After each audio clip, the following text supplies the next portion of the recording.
Another day, another banger. Today, we're diving into The Leftovers, a story about what happens when 2% of the world's population suddenly disappears without any explanation. The people left behind are struggling to make sense of it all, and trust me, things get intense. So, sit back, relax, and let's break it all down.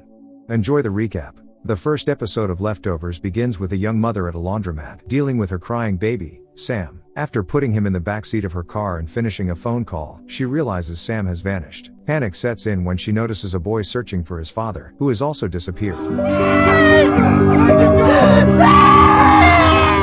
area descends into chaos as many people mysteriously vanish, leading to frantic 911 calls reporting the sudden disappearances. 3 years later, in Mapleton, New York, Kevin Garvey, the town's police chief, is out for a run when he witnesses a man named Dean shoot a dog and drive off. Kevin tries to return the dead dog to its owner but is distracted by his responsibilities. He heads to a meeting with the town's mayor, Lucy Warburton, regarding the annual Heroes' Day Parade, an event to remember those who disappeared in the sudden departure. Kevin warns that a cult, the Guilty Remnant, may disrupt the event, but his request to cancel the parade is rejected. At a Guilty Remnant house, Lori, a member of the cult, wakes up and feels excluded from their planned protest. Since the cult members do not speak, she writes her complaint to their leader, Patty, who allows her to participate. Meanwhile, Kevin's daughter, Jill, is at school. After a rough field hockey game where she injures another girl, Jill goes to a party with her friend, Amy. She leaves early after witnessing a strange game where Amy and a boy she likes, Nick, engage in sexual activity. While helping friends search for car keys, she finds the dead dog her father picked up earlier and, along with some friends, buries it.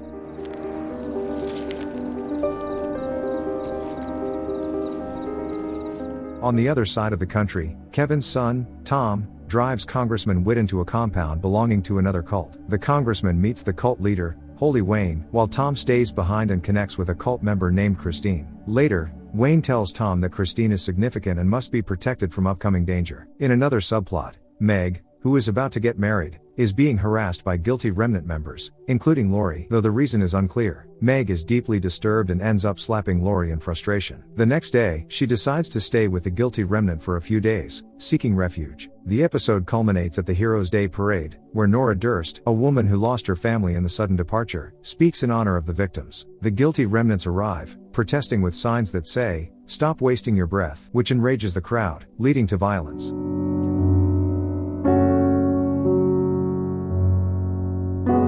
Kevin and his officers struggle to restore order. That night, Kevin, drunk, confronts Lori at the Guilty Remnant's compound, begging her to return home, but she refuses to respond. As Kevin leaves, he encounters a deer that is killed by a pack of dogs. Dean reappears, explaining that the dogs have changed, and the two men shoot at the pack together.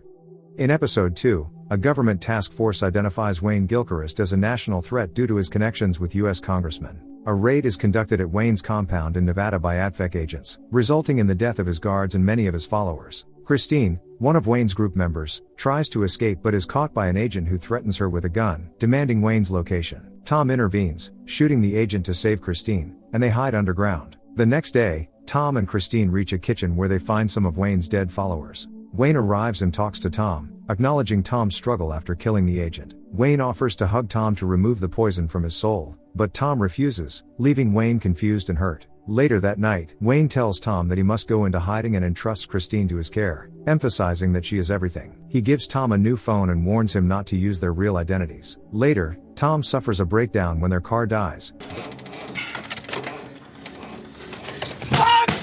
But Christine reassures him, citing Wayne's promise that things will be okay. Meanwhile, Kevin has a dream where Amy wakes him and leads him outside, where he sees the dog shooter watching Lori. As Lori runs, the shooter, Dean, fires a gun and warns Kevin about a fire burning his feet. Kevin wakes up to find that his neighbor has burned some of his departed brother's belongings along with his fence. Kevin later sees his therapist, who questions his mental state, his relationship with Lori, and the existence of the mystery man, Dean, who shot dogs with Kevin. Kevin also notices an inflatable penguin in the therapist's office, which is meant for children to release their aggression. Kevin asks his deputy about searching for Dean's pickup truck, but the lack of identifying details makes it difficult. Jill and Amy walk to a coffee shop and encounter Matt Jameson handing out pages from his tabloid, which claims the departed were not good people. At the coffee shop, they see Norah Durst, a woman who lost her family in the sudden departure. They notice Norah has a gun and are amused when she pushes her coffee cup off the table to avoid paying, knowing the staff would recognize her and let it go. Cool, Mrs. Durst. Let me get you another one. No, it's fine.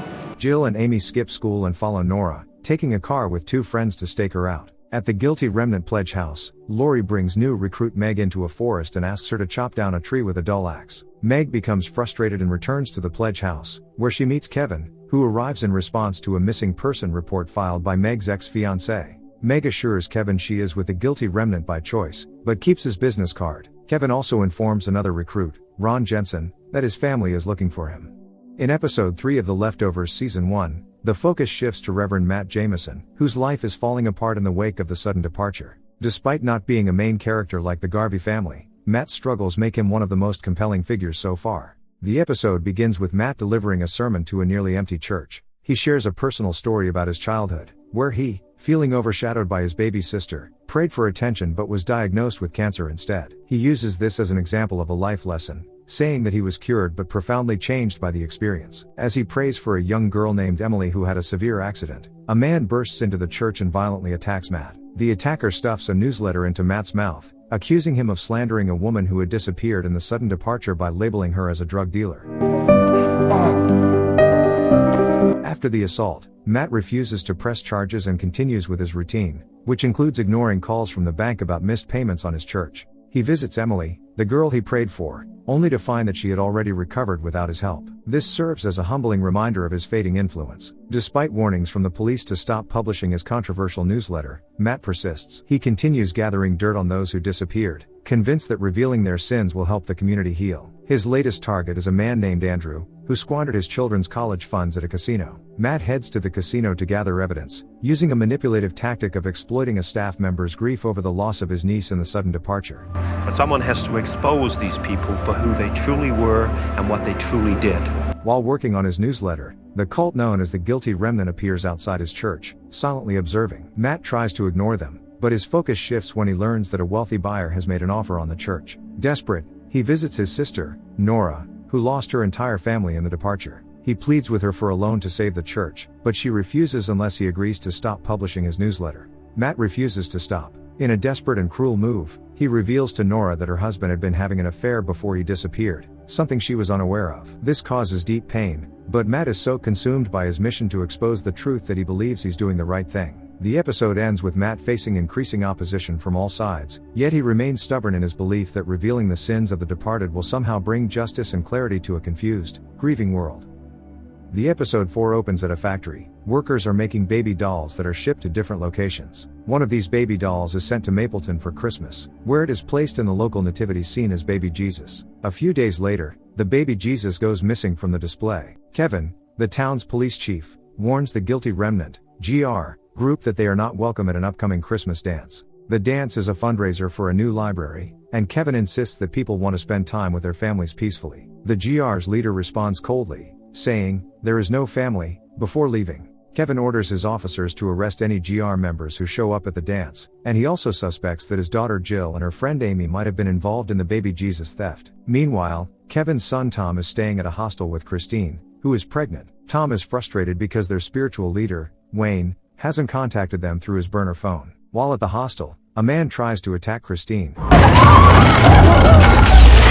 but Tom fights him off and takes Christine to a hospital. The hospital staff suspects Tom is abusive because of his anger over Christine revealing her pregnancy and their connection to Wayne, forcing Tom to leave the hospital. Back in Mapleton, the mayor, Lucy, tells Kevin that the town wants the stolen baby Jesus back. She suggests buying a new one and making it look old to replace the missing doll. Kevin buys a new baby Jesus but changes his mind, deciding to search for the original. He questions the Frost twins, who are friends of Jill, suspecting they might be involved. Later, the twins reveal to Jill and Amy that they took the baby Jesus. At the hospital, Tom returns to Christine, and together, they leave. Back at home, Kevin is visited by his wife Lori and Meg. Lori, who has joined the GR, gives Kevin a note asking for a divorce. Kevin refuses to agree unless Lori says it herself. Their daughter Jill watches this unfold and gives Lori a Christmas present before they leave. Outside, Lori opens the gift to find it's a lighter. The next day, Kevin finds the missing baby Jesus left on his doorstep by the Frost twins. Oh, drive! He takes it to the dance and announces its return, confusing the crowd. Afterward, Kevin meets Norah, and they share a moment, confessing personal secrets. Kevin admits he cheated on his wife, while Norah reveals her husband was unfaithful. As the dance continues, Kevin notices GR members near the school grounds. His officers, ignoring orders, arrest the GR members, including their leader, Patty. Meanwhile, other GR members break into homes and steal photos of loved ones who disappeared. Later, Kevin returns to the nativity scene to place the baby Jesus back, only to find that a new doll has already replaced it. Frustrated, Kevin drives off and throws the baby Jesus into the woods. In episode 5 of The Leftovers season 1, tensions between the guilty remnant, GR, and the residents of Mapleton intensify. The GR had broken into people's homes to replace photos of their lost loved ones with blank pictures, causing anger among the townspeople. One night, a GR member, Gladys, is abducted by unknown assailants. She is tied to a tree in the woods and pelted with stones.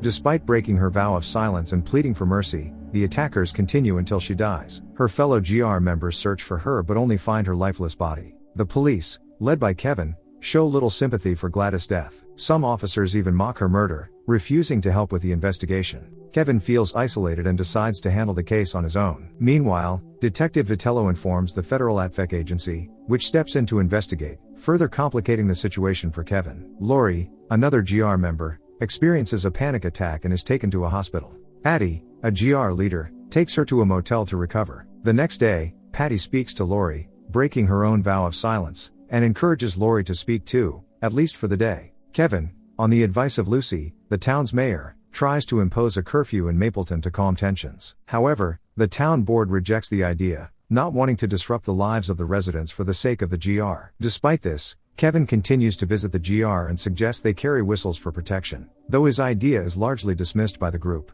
Back at the diner, Patty talks to Lori about Gladys. She reveals that they are in the same place where she once met with Gladys after the death of her son. Patty explains how she tried to comfort Gladys, who never spoke about her pain, just as Lori remains silent. Before leaving, Patty orders food and leaves it at a random house, a mysterious gesture. Kevin visits the morgue to examine Gladys' body and brings Matt, who knew her, to say a prayer. However, they discover that the body has already been taken by ATFEC, preventing Kevin from conducting further investigations. When Kevin contacts an ATFEC agent, the agent suggests wiping out the entire GR group, an offer Kevin firmly rejects. Feeling distressed, Kevin confides in his daughter Jill, informing her about his impending divorce. Meanwhile, Meg, another GR member, is ready to fully commit to the group, while Lori, now armed with a whistle, interrupts a vigil being held for Gladys.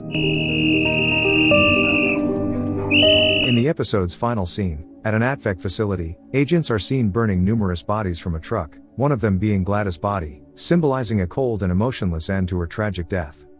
In episode 6, Norah works as an investigator for the Department of the Sudden Departure, DSD, assessing if people's claims about their departed relatives are true.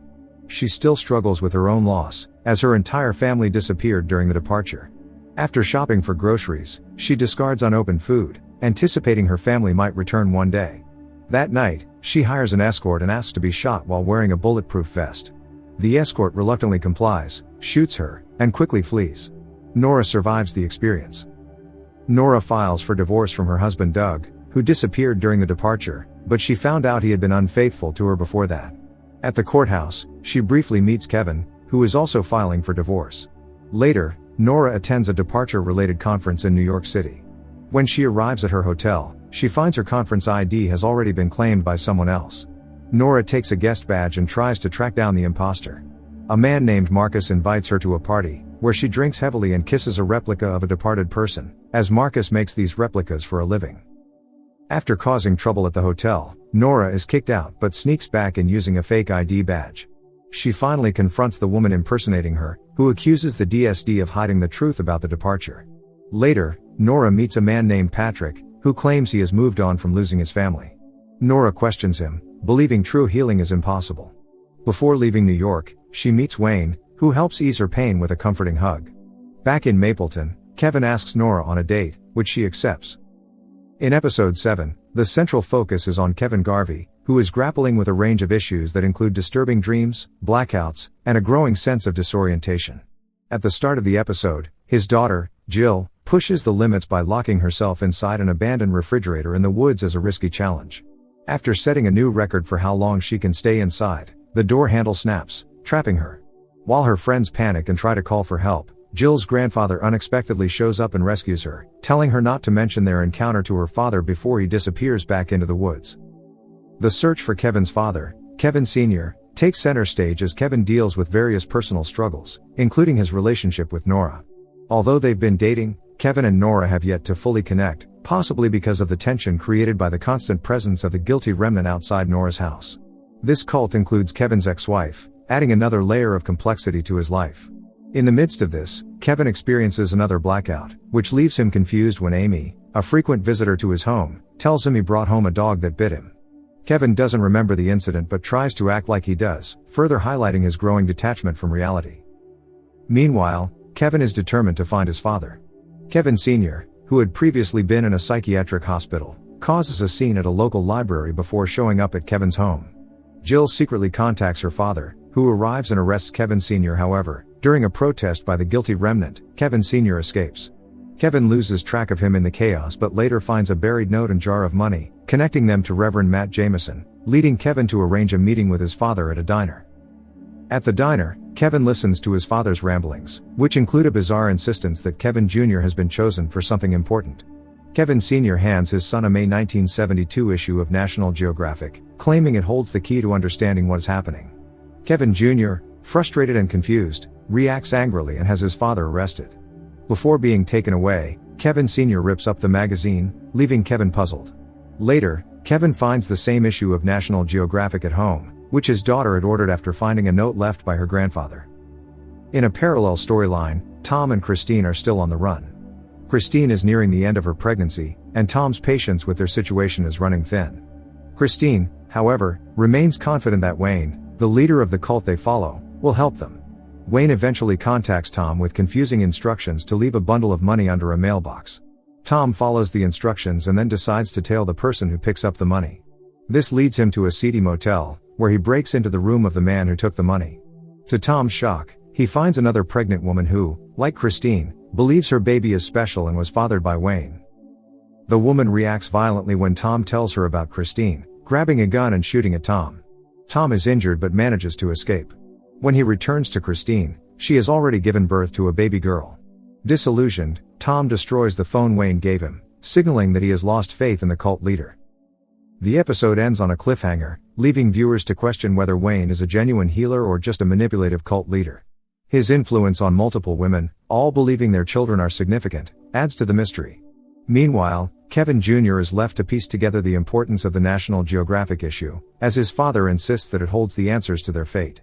With multiple unresolved threads, the episode sets up more revelations to come, especially about Wayne's true nature and Kevin Sr.'s cryptic messages.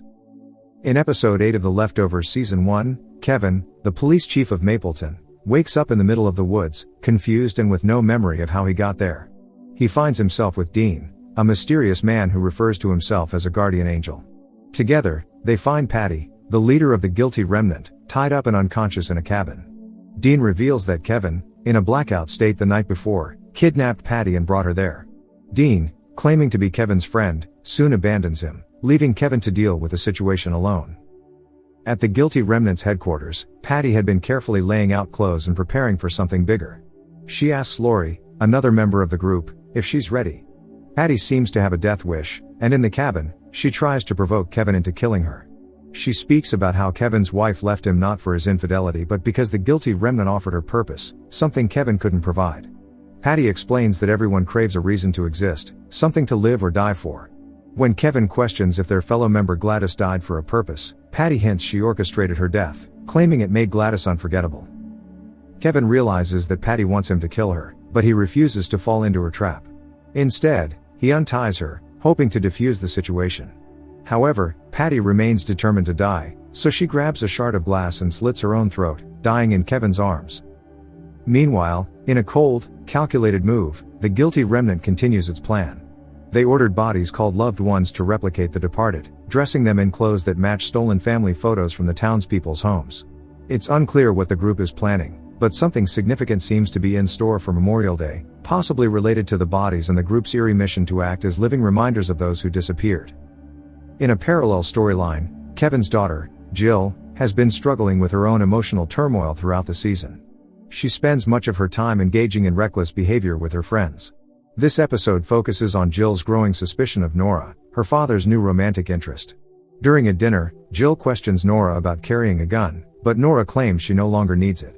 Doubting her, Jill breaks into Norah's house with her friends and finds the gun hidden in a box. This discovery leads Jill to an emotional breakdown, highlighting her unresolved grief and confusion. Jill's relationships also unravel. She gets into a heated argument with her best friend, Amy, accusing her of having feelings for her father. Hurt by the accusation, Amy leaves, and despite lingering for a potential apology from Jill, none comes. In a shocking twist, Jill, who had been critical of the guilty remnant, shows up at their doorstep by the end of the episode, suggesting she may be seeking answers or a purpose from the very group she resented. The episode also touches on the guilty remnant's confrontation with Matt, the town preacher. He continues his mission to save the group members, distributing flyers about Meg, whose mother died the day before the mysterious October 14th event. Meg, provoked by Matt's actions, breaks her vow of silence and physically attacks him. Laurie, however, enforces the group's no violence rule, leading Meg to reluctantly apologize. As the episode ends, characters like Matt, Laurie, and possibly Jill are searching for a sense of purpose, while Kevin continues to struggle with his crumbling reality. He remains lost, unable to understand the world around him, and his grasp on reality seems to slip further away. In 9th episode of Leftovers Season 1, the story unfolds in a way that highlights the lives of several characters before a significant event known as the departure. Kevin returns home after jogging, where he finds Laurie preparing for a day at her job as a psychiatrist. Their daughter, Jill, is portrayed as carefree and innocent, while Kevin is focused on organizing a birthday party that evening for his father, Kevin Sr. Laurie meets with a recurring patient, Patty, who expresses feelings of dread about the world possibly ending. Laurie suggests that Patty may be experiencing spousal abuse and advises her to externalize her fears by leaving them at her husband's doorstep. Later, Laurie considers getting a dog but wants to discuss it with Kevin first.